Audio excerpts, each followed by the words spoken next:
Bonjour tout le monde, je vous retrouve aujourd'hui pour une nouvelle hand review. C'est une main que j'ai jouée au Mini Sunday Million le 23 novembre 2025. Une main que je trouvais intéressante et que j'ai partagée sur Instagram. Je vous laisse regarder tout ça et on se retrouve tout à l'heure. On est en début de tournoi, j'ai plus de 100 bébés et je décide d'open Roi 9 suité UTG qui est un open assez standard. On est payé par le bouton et on découvre ce board. Première question, qu'est-ce que vous faites ici?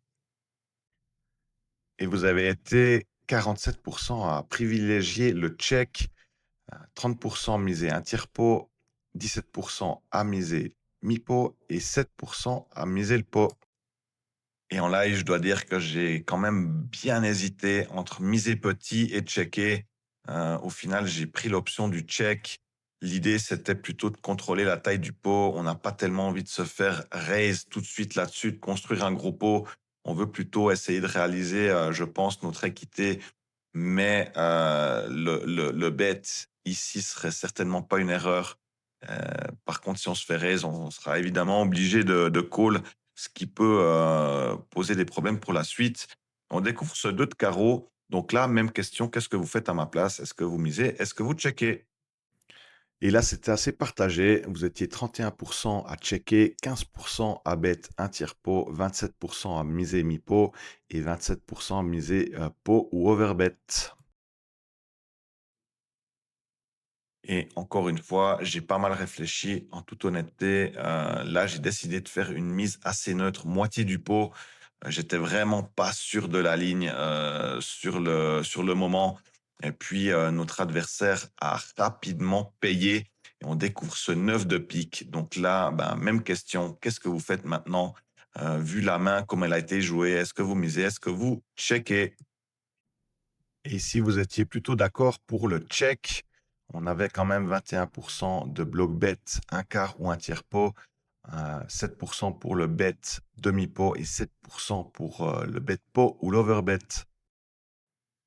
Et là, encore une fois, je dois dire que durant le stream, j'ai vraiment beaucoup hésité entre la mise et le check. J'étais parti pour miser et finalement, je me suis ravisé. Je lui ai quand même enlevé assez rapidement 9 et 10 suités qui représentaient la note. Je pense qu'il l'aurait misé avant et je suis donc plutôt parti sur le check avec l'idée de réévaluer face à une mise adverse.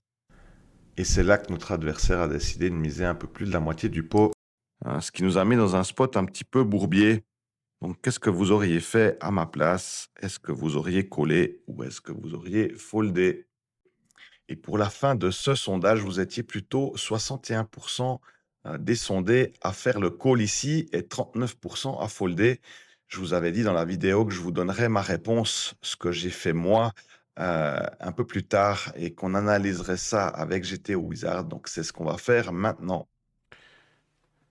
Voilà, on se retrouve dans l'environnement de GT Wizard. Donc, au niveau des réglages, j'ai mis donc le mode MTT sans effectif stack, chip EV, 8 joueurs à table. Ça, c'est les réglages de notre main. Et puis, je voulais déjà vous montrer ce tableau que je trouve intéressant en termes de V. Ça montre quelle main gagne de l'argent quand on raise ici UTG à 100 BB deep.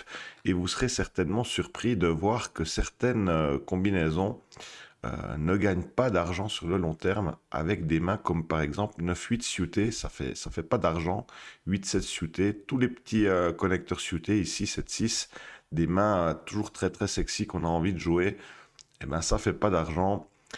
Paire de 4, paire de 3, paire de 2, c'est mieux de folder aussi, ça print rien du tout ça.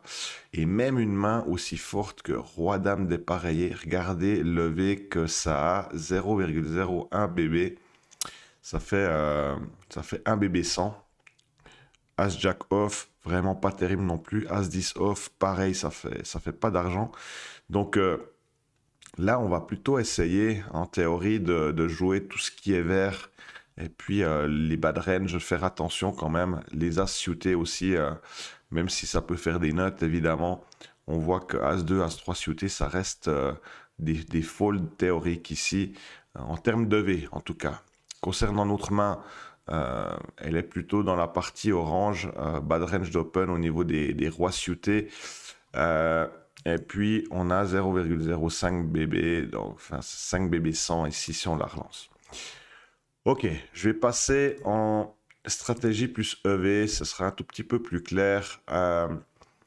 Donc, on a décidé de relancer ça fold UTG1, fold low jack, fold hijack, fold cutoff, et là, ça arrive au bouton, et le bouton, voilà ce qu'il est censé jouer contre nous quand on relance UTG sans bébé. Donc vous voyez qu'il y a quand même toujours 76% de fold ici. La majorité des mains, il va devoir les folder. 18% de call et puis à peu près 6% de raise. Ok. Donc il a décidé de call. Les blindes ont foldé. Voilà. Et on se retrouve sur ce flop pardon, avec 7 de pique, 6 de trèfle et 8 de trèfle.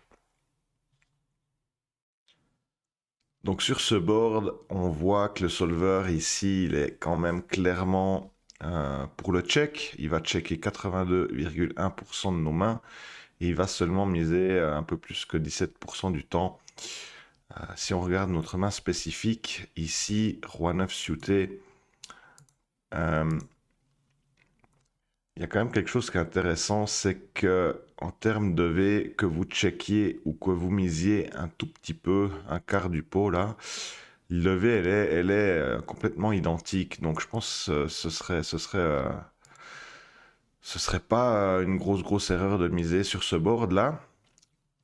Et puis c'est bien d'aller regarder, comparer un petit peu les ranges aussi. J'aime bien faire ça. Euh, on voit qu'en termes de combinaison, bon, bah, notre adversaire, il a plus de combos que nous. Hein. Il va coller beaucoup plus de mains suitées, connecteurs suités ici.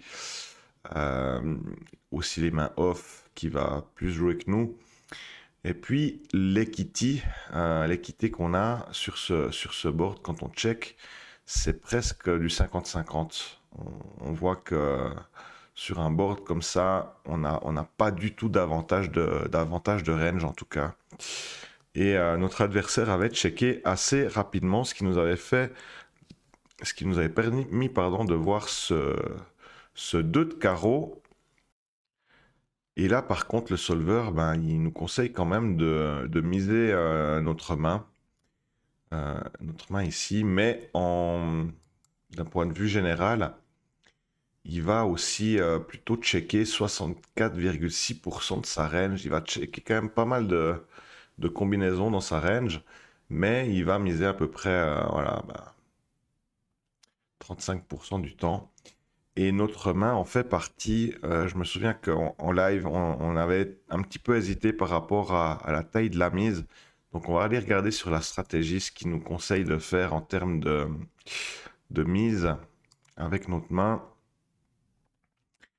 Et il nous conseille de miser 3 quarts pot ici. 5,9, le pot fait 7,1 BB. Il nous conseille clairement de miser plutôt 3 quarts pot. On avait pris l'option un peu plus que moitié du pot, ou moitié du pot, je sais plus. Mais on était quand même dans le juste. C'est plutôt ces deux sizings qu'il faut privilégier. Et puis notre adversaire avait... donc on va mettre cette mise. Notre adversaire avait pratiquement snap call ici, ce qui nous avait permis de voir le 9 de pique. Et sur cette river, on va regarder les ranges encore une fois. On voit que notre équité maintenant, elle est un petit peu améliorée par rapport à notre adversaire. On a 55% d'équité une fois qu'on se retrouve à la rivière. Et puis, on avait décidé de checker. On avait checké notre main. D'ailleurs, c'est ce que le solver conseille de faire. On avait checké ici Roi 9 suité. En termes de V, encore une fois, c'est pratiquement similaire que vous checkiez ou que vous misiez petit ou moitié du pot. Et puis notre adversaire avait rapidement misé. Il est où? Donc nous, on a checké. Mais une fois qu'on check, on va aller regarder la range là quand même. Et on voit que notre équité, elle a baissé, elle a diminué à 46,7% et que c'est notre adversaire qui a plus d'équité maintenant. Quand on a, entre guillemets, fait cet aveu de faiblesse ici Et puis face à la mise de notre adversaire, si on retourne sur les ranges, qu'est-ce que nous conseille le solver maintenant? Il va nous conseiller de call avec notre main. Quand on regarde la range globale, il va plutôt fold 55% du temps, payer à peu près 35% du temps, et puis il y a très très peu de raise. On va raise que les nuts ici, mais je pense que habituellement on va plutôt miser la nut plutôt que de la checker river. Enfin, c'est pas très important. Ce qui est important, c'est que le solver, lui, dans cette situation, avec notre main particulière, il nous conseille un call, mais regardez en termes d'équité ce que ça représente. C'est vraiment, vraiment anecdotique. C'est complètement... on peut négliger ça, en fait. Hein. On va gagner 2 BB 100, donc c'est extrêmement peu l'espérance de gain sur ce call. Donc oui, le solver nous conseille de call, mais quand on regarde ce qu'on peut gagner au final, ça reste un call extrêmement marginal. Et quand on compare les ranges maintenant, moi j'aime bien voir ce tableau final ici qui est quand même assez parlant. Face à cette mise, regardez dans la range adverse tout ce qui fait des nuts ici.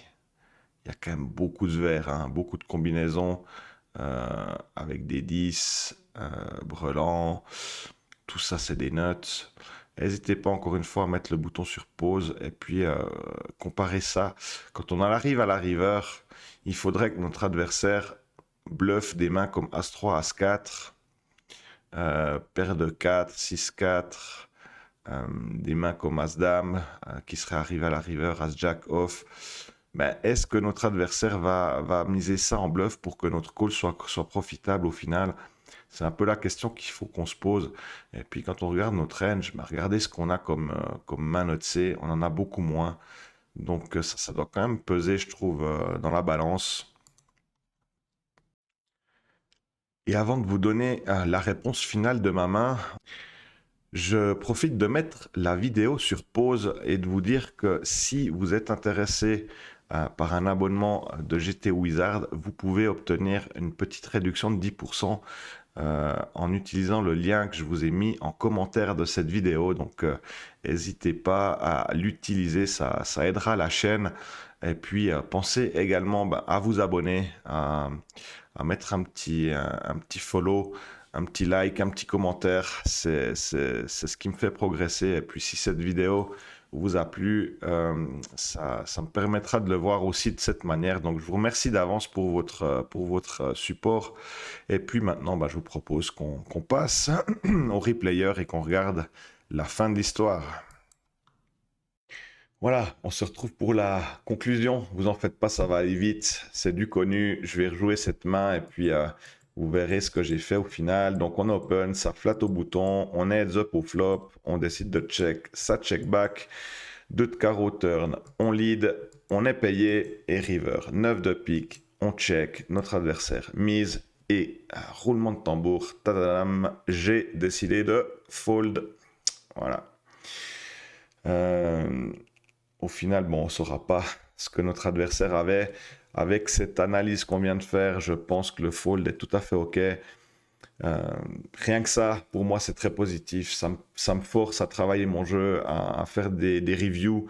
Et puis, je trouve super cool de le faire avec vous. Donc, j'espère que ça vous a plu. N'hésitez pas à me le dire en commentaire si vous en voulez d'autres. Ce sera avec plaisir.